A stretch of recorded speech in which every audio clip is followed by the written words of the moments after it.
So last night I was at my kids' school orientation, and the principal held up a book and said that this book is amazing and it's changed their life, and they're encouraging all the parents to read it.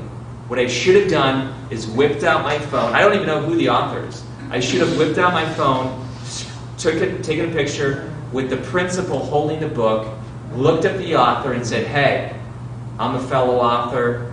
I just want to say I was at a school assembly and I thought you'd be encouraged. Check it out." Better yet, tag him on social media.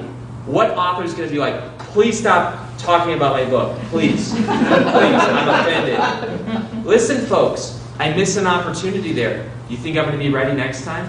Yes. And I may be bigger than this person. I may be smaller than this person. It doesn't matter. It's something that, as an author, I should have done, and it could have started a friendship. Okay? These are things that everywhere you go, there's these little marketing opportunities if you have the eyes to see.